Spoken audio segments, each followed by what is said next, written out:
یونس علیہ السلام کے نام قرا نکلا اور دریا میں ڈال دیا۔ اب مچھلی کے پیٹ میں جا بیٹھے، مچھلی نے لقمہ بنا لیا، مچھلی کے پیٹ میں جا بیٹھا۔ اب اللہ کے سوا کوئی فریاد سننے والا نہیں، اور یونس علیہ السلام کے عقیدے کے مطابق اللہ کے علاوہ اور کوئی ذات بھی نہیں جسے پکارا جائے، جس سے مدد مانگی جائے، جس سے ہیلپ مانگی جائے، جس سے تعاون مانگا جائے۔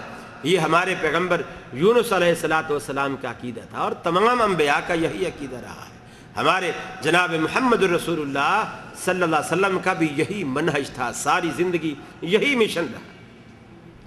چنانچہ فرمایا وَظَنُّونِ إِذْ ذَهَبَ مُغَاضِبًا فَظَنَّ أَن لَّن نَّقْدِرَ عَلَيْهِ فَنَادَىٰ فِي الظُّلُمَاتِ۔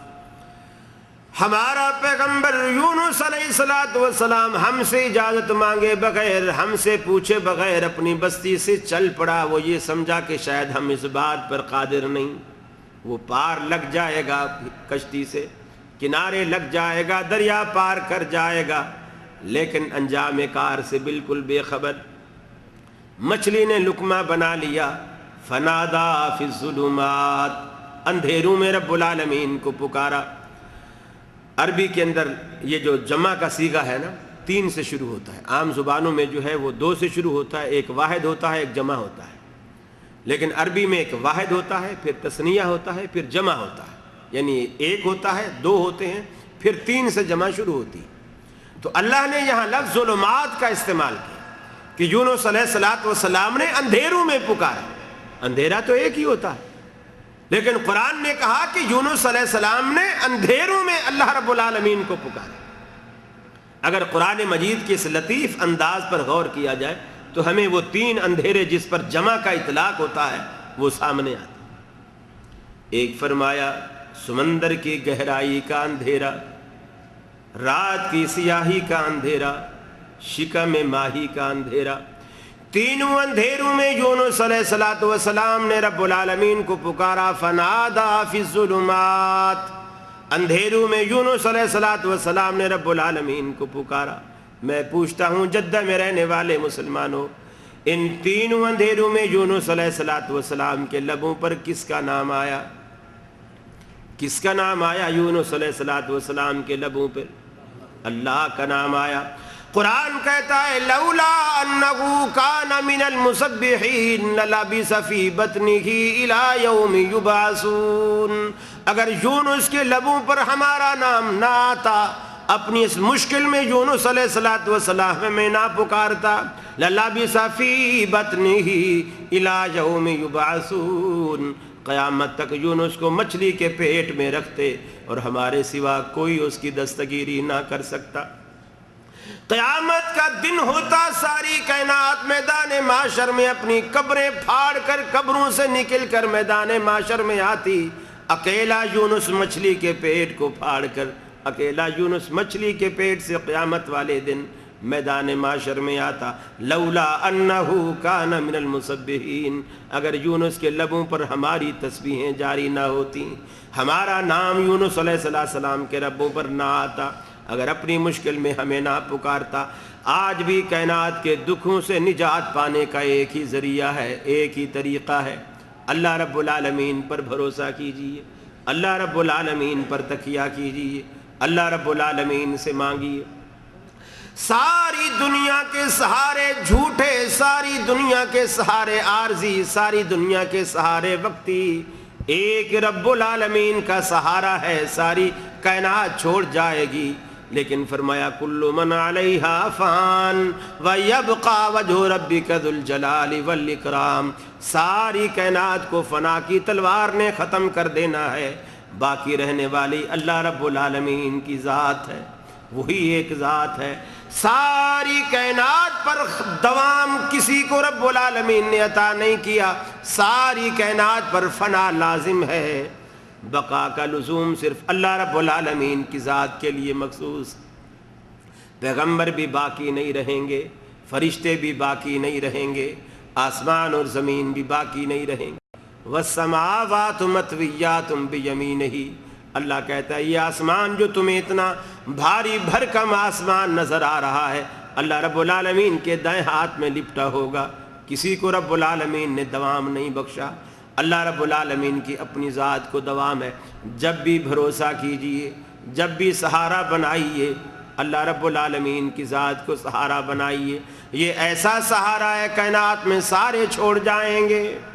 کسی بھی مشکل میں، کسی بھی لمحے میں، کسی بھی گھڑی میں انسان آدھی رات کو اٹھ کر رب العالمین کو یاد کرنے بیٹھ جائے، بلکہ وہ نہ بھی یاد کرے اللہ رب العالمین کے بارے میں. رحمت عالم صلی اللہ علیہ وسلم فرماتے ہیں اگر بندہ رب العالمین کو نہ بھی یاد کرے، سوتا رہے، جاگتا رہے، کھیلتا رہے، کودتا رہے، لیکن ہر آدھی رات کے بعد رب العالمین آسمان دنیا پر نزول فرماتا ہے اور اپنے بندوں کو پکار پکار کے کہتا ہے حل من مستغفر، اے کائنات کے لوگوں رحمت پکارتی ہے، مجھے گناہگار چاہیے.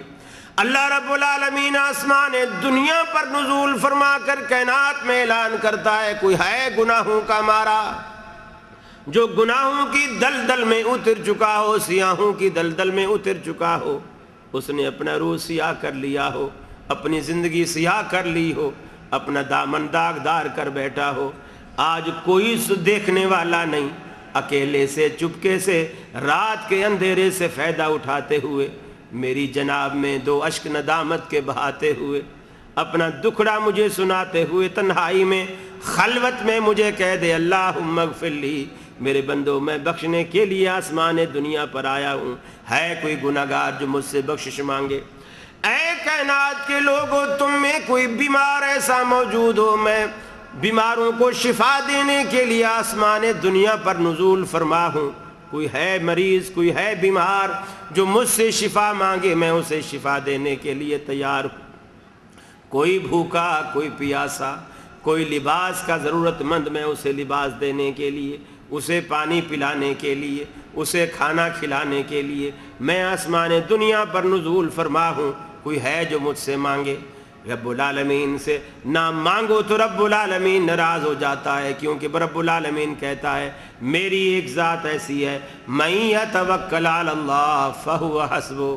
کائنات میں سارے سہارے چھوڑ جائیں گے، سارے سہارے چھوڑ جائیں گے. آپ دیکھتے نہیں جب دنیا میں موت کا فرشتہ ہماری چھاتی پر بیٹھ جاتا ہے، ہماری روح کو نکالتا ہے، پاؤں سے نرخرے تک جان کو لے آتا ہے، جب ہماری روح قفا سے عنصری سے پرواز کر کے جاتی ہے، انسان دنیا سے رخصت ہو جاتا ہے، بے جان لاش گھر میں رکھی ہے، تجہیز و تکفین کا اہتمام ہوتا ہے، جلدی سے نہلاؤ، جلدی سے کفن پہناؤ، جلدی سے قبرستان لے جاؤ، جلدی سے جنازہ پڑھو. لوگ کندھا دے کر جلدی سے قبرستان لے جاتے ہیں، قبر میں اپنے ہاتھوں سے اتارتے ہیں، اپنے ہاتھوں سے اس لاش پر، اس میت پر مٹی بھی ڈالتے ہیں، 3 چلو بھر کر مٹی ڈالتے ہیں.